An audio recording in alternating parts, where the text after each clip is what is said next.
इस डील के बीच चीन की तरफ से एक बड़ी धमकी आई है। मैं सीधा पॉइंट पे आना चाहूंगा। चीन ने डोनाल्ड ट्रंप को सीधे शब्दों में कह दिया है, नेतन्याहू को रोको वरना डील भूल जाओ।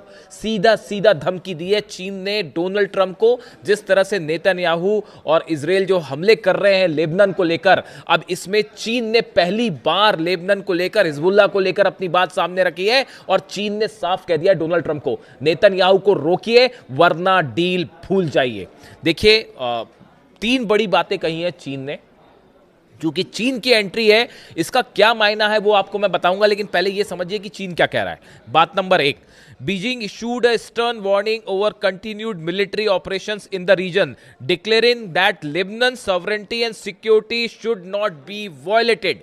चीन की तरफ से यह कहा गया है कि लेबनान की सॉवरेंटी और सिक्योरिटी, लेबनान की सुरक्षा के साथ किसी तरह का खिलवाड़ नहीं होना चाहिए। यानी लेबनान में देखिए, लेबनान को लेकर पहली बार चीन की तरफ से स्टैंड सामने आया है। And urging all parties to respect ceasefire arrangements before the historic framework collapses. चीन की तरफ से यह कहा गया है इसके पहले कि यह डील टूट जाए, ये जो एमओयू है ये खत्म हो जाए, इसके पहले पहले हर देश को इस सॉवरेंटी और सिक्योरिटी लेबनान की जो है वो सुनिश्चित करनी होगी और ये हमले रोकने होंगे। अब देखिए, पहली बात बीजिंग की तरफ से, चीन की तरफ से कही गई, विदेश विभाग के प्रवक्ता हैं उनकी तरफ से बातें सामने आई हैं। उन्होंने पहली बात तो ये कही कि लेबनान की जो सॉवरेंटी और उनकी सुरक्षा है इसका रिस्पेक्ट करिए। दूसरी बात चीन ये कह रहा है, डोनाल्ड ट्रंप को कह रहा है सीधा सीधा कि देखिए, अगर ये हमले नहीं रुके तो इसका नतीजा ये होगा कि ये डील टूट जाएगी। इसके पहले कि डील टूट जाए ये हमले रुकवा दीजिए। यानी चीन ने सीधी धमकी दे दी है कि भैया ये हमले आप रोक दीजिए वरना अंजाम बुरा होगा। दूसरी बात समझिए, China has officially broken it's silence on the landmark phase 1 memorandum of the understanding reach between United states and Iran. देखिए, जो खबरें छप रही है मैं आपको पढ़ के बता रहा हूं। अब इसमें गौर करने वाली बात यह है, जो दूसरी बात है, देखिए चाइना ने क्या शब्द का इस्तेमाल किया है। China has officially broken it's silence on the landmark phase 1 memorandum. यानी ये मेमोरेंडम कई हिस्सों में है। चाइना फेज 1 की बात कर रहा है, यानी जिस एमओयू की बात हो रही है ये कई हिस्सों में होगा, जैसा कि ईरान कह रहा है। ऐसा नहीं कि अभी से तय हो गया कि यूरेनियम का क्या होगा, न्यूक्लियर का क्या होगा, वो तो बात जब होगी उसके बाद होगा। तो देखिए, चाइना ने फेज 1 मेमोरेंडम का इस्तेमाल किया है, जो खबरें छप रही हैं उसमें। यानी चाइना ये मान के चल रहा है कि इसके कई फेज होने वाले हैं और अभी सिर्फ पहले फेज की बात है। खैर, आगे बढ़ते हैं। Throwing its diplomatic weight behind the reopening of the Strait of Hormuz, Chinese Foreign Ministry spokesperson Lin Jian stated that restoring safe, unhindered maritime passage serves the global interest. दूसरी बात जो चीन ने कही है वो स्ट्रेट ऑफ हॉर्मूज को लेकर कही है कि स्ट्रेट ऑफ हॉर्मूज खुलना बेहद जरूरी है ताकि पूरे देश में ऑयल और गैस सप्लाई पहले की तरह हो सके और इंटरनेशनल जो हित है उनको ध्यान में रखते हुए फैसला लिया जाए। पहली बात उसने कही लेबनान को लेकर, फिर कहा कि नेतन्याहू को रोको वरना डील टूट जाएगी, और दूसरी बात उसने ये कही है कि फौरन स्ट्रेट ऑफ हॉर्मूज आप खोलिए। यानी चीन अब दबाव बना रहा है अमेरिका के ऊपर कि तुरंत स्ट्रेट ऑफ हॉर्मूज खोल दीजिए, क्योंकि चीन के जहाज भी फंस रहे हैं वहां पर। इसलिए जो है वो चीन की भी अब एंट्री हो गई है। ये दूसरी बात थी। तीसरी बात, Beijing remains in the constant contact with the regional powers to safeguard Chinese vessels and crew members। तीसरी बात ये चीन ने कही है कि हम जितने रीजनल प्लेयर्स हैं इसके टच में हैं। अब रीजनल प्लेयर से क्या मतलब? ईरान से मतलब है, ओमान से मतलब है, सऊदी से मतलब है, यूएई से मतलब है। जितने अरेबियन देश हैं ईरान के साथ साथ सबके साथ चीन संपर्क में है, और चीन इस बात पर नजरें बनाए हुआ है कि किसके साथ अमेरिका की क्या डील हो रही है, अमेरिका किस देश के साथ क्या बातचीत कर रहा है और ईरान को लेकर आगे क्या प्लानिंग हो रही है। हर चीज पर चीन की बड़ी बारीक नजर है, और इसीलिए वो ये कह रहा है कि हमारे जितने जहाज हैं उनकी सुरक्षा के लिए हम सभी जितने रीजनल प्लेयर्स हैं हम इनसे टच में हैं। तो अब ये तीन बातें अहम हो गई जो चीन ने कही है। अब इसमें जो सबसे इंपॉर्टेंट बात है, देखिए अब ये इसके चीन के इस समय ये बात के कहने के क्या मायने हैं और अचानक चीन की तरफ से बात क्यों कही गई? देखिए, जिस तरह से नेतन्याहू लगातार ये कोशिश कर रहे हैं कि किसी तरह से ये एमओयू साइन ना हो पाए, डील साइन ना हो पाए, उसकी बड़ी वजह यह है कि जो नेतन्याहू को कई झटके लग रहे हैं, इसराइल को कई झटके लग रहे हैं। पहला झटका तो ये लग रहा है साहब कि जो ग्रेटर इसराइल का एक ख्वाब लेके चल रहे थे, जो शायद कभी पूरा नहीं हो पाएगा, लेकिन कोशिश तो कर ही रहे थे वो ग्रेटर इसराइल का जो प्लान था वो तो तहस नहस है। बात नंबर 1, अगर ये एमओयू साइन हो जाता है। दूसरी बात, लेबनान पे जो जमीन पर कब्जा करके बैठे हैं वो खाली करनी पड़ जाएगी। सीरिया में जो जमीन पर कब्जा करके बैठे हैं वो खाली करनी पड़ जाएगी। जो गजा पर कब्जे का प्लान है, बफर जोन बना के बैठे हैं जो, वो फेल हो जाएगा। यानी लेबनान, गजा, सीरिया, यहां जो अपनी फोर्सेस हैं ये वापस बुलानी पड़ जाएगी, इसको खाली करना पड़ जाएगा। ग्रेटर इजराइल भी फेल हो गया, ये भी वापस बुलाने पड़ेंगे। इसके अलावा हिजबुल्ला, हमास और हुती, ये तीनों ऐसे संगठन जो लगातार इजराइल के खिलाफ कार्रवाई कर रहे हैं, इनको लेकर कोई डील में कोई प्रस्ताव नहीं है। ईरान की तरफ से साफ कह दिया गया है कि हम अपने ये सहयोगियों को लेकर कोई डील नहीं करेंगे। यानी ऐसे में हिजबुल्ला भी कायम रहेगा, हमास भी कायम रहेगा और हुती भी कायम रहेगा। अब ये भी एक बड़ी चुनौती है इसराइल के लिए कि तीनों संगठन जो हैं वो भी कायम रहेंगे। इसीलिए बार बार ये कह रहे हैं नेतन्याहू कि हम हिजबुल्ला पर हम कार्रवाई, चाहे बेन-गुविर हो, चाहे नेतन्याहू हो, चाहे दूसरे नेता हो इसराइल के, जो लगातार ये बयान दे रहे हैं कि हम हिजबुल्ला पर कार्रवाई नहीं रोकेंगे। और इसी को लेकर कल फिर हमले हुए और 4 लोगों की लेबनान में मौत हो गई। उसके बाद ईरान की तरफ से बयान आया, Iran has accused Israel of violating the truce in Lebanon 84 times since the memorandum of understanding was agreed between Tehran and US.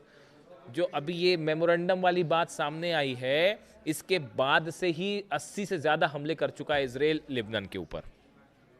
और ईरान की तरफ से ये कहा गया है कि अगर किसी भी तरह का अब एक भी हमला होता है तो इसका करारा जवाब दिया जाएगा। हार्श रिस्पॉन्स शब्द का इस्तेमाल किया है ईरान ने कि करारा जवाब दिया जाएगा। ऐसे हालात में हकीकत यह है, देखिए बड़ी सारी चीज़ें हैं, पेंच बड़े सारे फंसे हैं।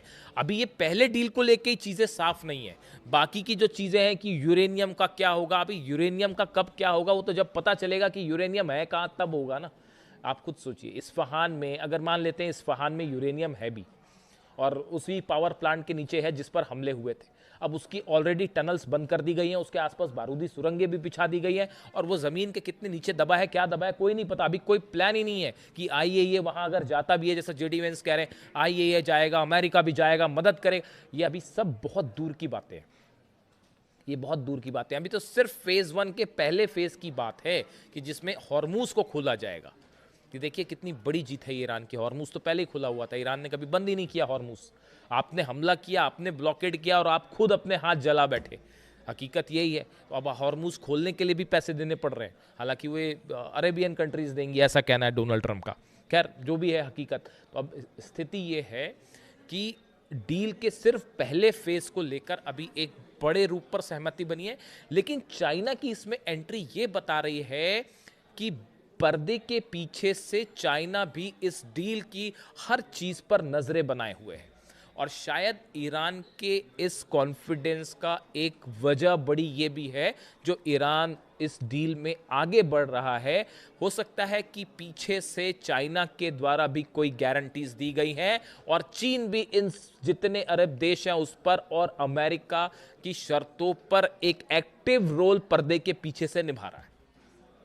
और शायद देखिए ये डोनाल्ड ट्रंप की जो मुलाकात हुई थी, चीन गए थे जब जिनपिंग से मुलाकात हुई थी, हो सकता है कि उस समय एक ब्रॉडर एक प्लान तैयार हुआ था और उसको बाद में एग्जीक्यूट किया गया। यानी चीन की भूमिका बेहद अहम है। अगर चीन इसको बैक ऑफ कर जाए इस स्थिति में और कह दे कि भैया डील रोक दीजिए, तो फिर ईरान निश्चित रूप से डील रोक देगा। और इसीलिए ये कोलैप्स होता दिख रहा है, क्योंकि एक तो वो 300 अरब डॉलर को लेकर ऑलरेडी विवाद है, यूरेनियम का क्या होगा, न्यूक्लियर मुद्दे का क्या होगा, अभी उस पर कोई सहमति नहीं बनी है। अगर ऐसी खबरें आपके पास आ भी रही हैं तो गलत खबर है। अभी ईरान की तरफ से कहा गया है कि आपके पास ऐसी कोई खबर है तो वो गलत खबर है, अभी उस मुद्दे पर बात ही नहीं हुई है। वो तो जब 60 दिन का दौर होगा तब उसमें बातचीत होगी कि आगे क्या करना है। तो अभी बड़ी इनिशियल लेवल की अंडरस्टैंडिंग है एमओयू में। अब ऐसे में चीन की एंट्री ये बता रही है कि ये डील खतरे में है। जिस तरह से नेतन्याहू हमले कर रहे हैं लेबनान पे, उसके बाद ईरान अपनी मिसाइल्स के साथ तैयार है। ईरान की जो सेना है, कई कमांडर्स के बयान आ गए हैं कि जबरदस्त हमला किया जाएगा, ऐसा पलटवार की याद रखोगे और डील सब भूल जाओ फिर। तो ऐसे हालात में एक तरफ नेतन्याहू की कोशिश है कि ये डील ना हो पाए, और जब ये मामला बिगड़ता दिखा तब चीन ने एंट्री की है और ये कहा है डोनाल्ड ट्रंप को कि समझ जाइए, नेतन्याहू को रोक दीजिए। और दूसरी गौर करने वाली बात देखिए, चीन ने नेतन्याहू को सीधा वार्निंग देने के साथ साथ असली बात वो ट्रम्प से कह रहे हैं। चाइना जो है वो ट्रम्प को ये कह रहा है कि नेतन्याहू को रोको, यानी चीन इस बात को समझ रहा है कि क्या दो ही चीज़ें हो सकती हैं, या तो ये सब कुछ ट्रम्प के इशारे पे और नेतन्याहू की सहमति से हो रहा है, और अगर सहमति से नहीं हो रहा है तो आप देखिए कल ट्रम्प का एक बयान आया, मैं देख रहा था, उन्होंने कहा कि Netanyahu has to be more responsible. अरे रिस्पॉन्सिबल का क्या मतलब होता है? ये कोई बच्चों के स्कूल की क्लास चल रही है कि you have to be more responsible और होमवर्क करके आना? टीचर बोलता है ऐसा छोटे छोटे क्लास के बच्चों को? What do you mean by responsible? ये रिस्पॉन्सिबल शब्द का बहुत ही हल्के शब्द का प्रयोग किया गया। वो हमले कर रहा है लगातार, नेतन्याहू और इजराइल लगातार हमले कर रहा है, और वो डील टूटने की कगार पे। डील टूटने का मतलब समझ रहे हैं आप? पूरी दुनिया कितनी बड़ी मुश्किल में फंस जाएगी। तो ऐसे में इसीलिए चीन ने ट्रंप को एड्रेस किया कि मामले की गंभीरता को समझो, सिर्फ 48 घंटे बचे हैं, अगर नहीं रोका तो फिर उसके बाद डील खत्म हो जाएगी, उसके बाद फिर परिणाम देखना आप, फिर एक साथ फिर वो जब दागेगा खुर्रम शहर 4 और फतह और सेजिल, तो फिर क्या करेगा इसराइल और क्या करेगा? देख ही रहे हो आप, कुवैत तबाह हो गया, जॉर्डन तबाह हो गया, सब बेसिस उड़ गए, कबाड़ पड़ा हुआ है वहाँ बस बड़े बड़े जहाज़ों का जिसका दम भरते थे। तो ऐसे में अब ये चीन की एंट्री हो चुकी है, और एक वीडियो में कल बड़ा खुलासा सुबह, पुतिन की भी बड़ी पैनी नज़र है, और ये जो G7 में सब कुछ हो रहा है, रूस के खिलाफ कई बड़े बड़े हथियारों की डील्स हो रही हैं और प्लान बनाए जा रहे हैं, पुतिन की भी अच्छी नज़र है इस डील के ऊपर। यानी सब चीज़ें आपस में इंटरलिंक हैं। अगर आप वहाँ पर रूस को पे प्रेशर बनाएंगे, पुतिन पर प्रेशर बनाएंगे, तो वो ईरान के ज़रिए प्रेशर बनाना शुरू कर देगा। इसलिए अभी बहुत सारी चीज़ें हैं, अभी वेट करिए कहाँ क्या डील साइन होती है, उसमें क्या अंदर चीज़ें हैं, उसको लेकर कितनी सहमति बनती है। इस बीच फिलहाल चीन की तरफ से बड़ी वार्निंग आ गई है। इससे जुड़ा जो भी अपडेट है आप तक पहुँचाऊँगा। वीडियो कैसा लगा कमेंट करके ज़रूर बताइए। Thank you so much.